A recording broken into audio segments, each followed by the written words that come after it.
An lína inis tá Evelyn Ní Raghaill a Choláiste na Tulchann. Evelyn fáilte go dtí an clár? Gur míle mágat ar das bheith caintleat. Okay, Evelyn, leir mé leat ar Raidió Meán Fómhair. Tá istigh gom ghfuil cuasaí áirithe go mór a Coláiste na Tulchann ó hinne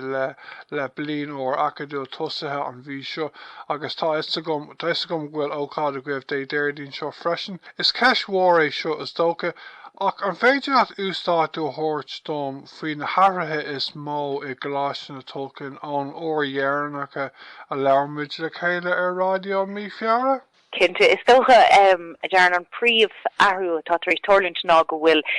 furicnamh go bhfuil mull na Gaeilge agin an seo ar campus LCC an seo I Maidir Clí Cúig agus is an sin a thorlóí rangana Coláiste na Tulchann. Ba gan in scuite amach an bhar scoil an sin ach be mit fós ag cóibrú chun las a bhainte as na háisin agus mar sin de áisin na mar scoile ach be ar spás féin agin chun den na rang an na bunnig is stocha agus tá sé le hoscailt go luath tá mé féchant amach an inniu géir faoi láthair agus tá sé sit an sin ag fannacht ar caiimiid an is stocha an troscán a chuiristeach astrúisteach agus caiimiid a cordú mar táid an tóca an seo le cuasaí iPad ní agus mar sin agus an na deis agus na féidirachtaí fáilime leis an iPad so tá sé fíorthá a gomach gacrad go homlan a gert sulam astro mu trafna chuigen vorgan nua ach tá sketmini an downer an fi sin camera si go héintach agus tá blin ó acadú tosathe an bhí seo agus tá thula méid go bhfuil ardú ar an líon dhaltaí ag freastal ar an aon freisin bhfuil? Tá orú sunta sa takeíar so an nurig chu mar fáilte rih duine is fethe I rang léir agus inis tá gá rang den chéad uair tá gá grúpa agin ag tusnú sa chéad blion so a railing le misneach tá rang siada agus rang misneach agin mar háilíonn sé sin na hanlach a ranú mar dóibh im léana ran an altíhí an sin agus tá Carras trucha tusa helinn agus grúpa có in lo tá siad có gealgóir a có sunna a bheith an seo agus de réir ascaúna dismóí go dtí seo péisce le tá gachad dul go bradóibh. Agus tá sé dúlánach dóibh fiú ar an scoil in aimimsir COVID agus an crack sin ar fad leis na máscaní ach tá idir ag túirt faoi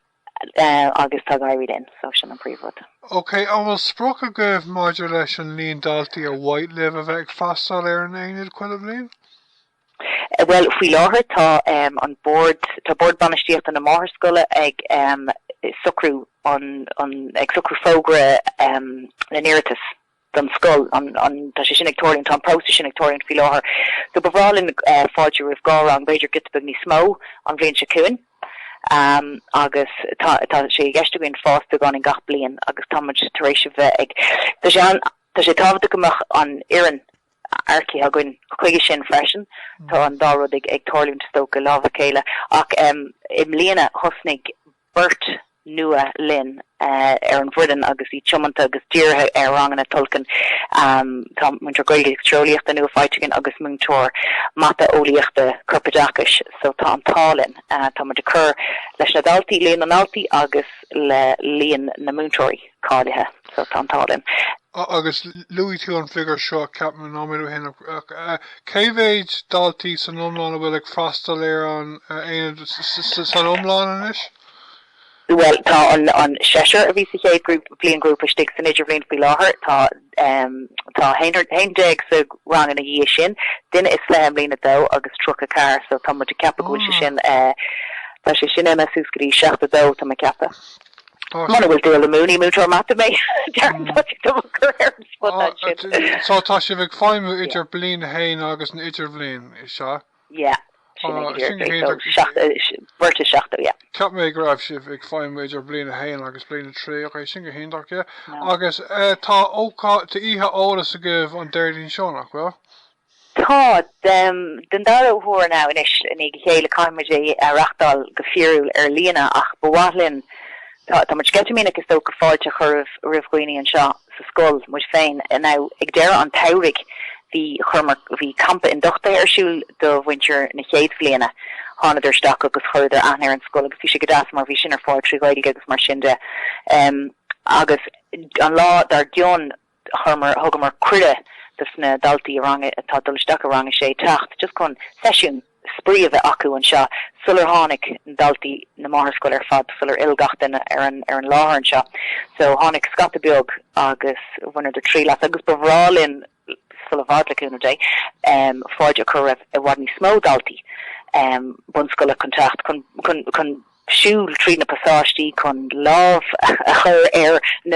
an fearras óíochta mar hampla chun trí lehaintas na spíros ach idir an dálinn déanaim go fíorúil tá na dhaltaí agus na múntóirí faoi láthair ag obair ar na físeán rinnemer set an erig fresh nach tá si ag déanamh tuile físeán dasa le tuispáint den na tuismóirí agus na páistí go bheicedís na hábhar agsúla agus iad I mún ibre. Okay, agus ní cumáidí mé thu bhád eile Evelyn ach chun atá cuasaí cábhar a cuair soccer go fáil go ginearálta faoi láthair Evelyn. Tá an talinn go bhfuil gachéile dal so ar campus LCC tá bug nach míle dalta agus tá gach din like is cur din a beidir a dhéanaan dermad an másc a cur os chunna cosrónaí ach in áire tá gach in na cóébrú tá gach rud gur féidirlinn a dhéanamh agan an seas Scoiltán de múntóirí andíirthe cinntiú chun sábháilte gach in na cumad agus rinnemer in dochtú COVID ar na daltaí ar a dileidir agus tugann tú féin tá sé muin sin sa phobal ag ní féidir nach ní héanamh agus troracha na feimnas na servicí sláinte a leanúnt agus péir an HSC ach tá gaiir go bailinn tá golóir tá fervan an altaí ar Scoil agus tá muid travelin I leis an bhelam. Ach in áire a dearan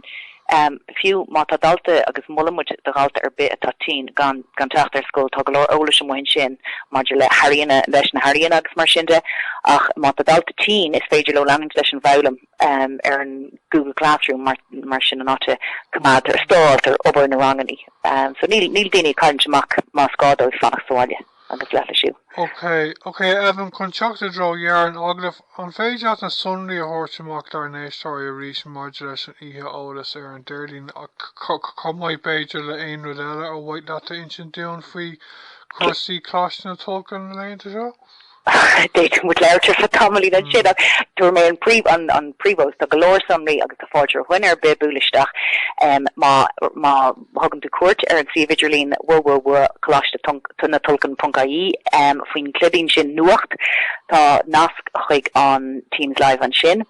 chuir mé amach ar an Twitter massam agus tá code QR an sin gur féidir an cruúachcht an leis agus an sin tá sé imach chuig na tuismóirí na bunscoil in a freisin. So má tá sim géan a bheith an fáte ómad rumpú agus na ceisina for ceistir bit agam an ar an ihe.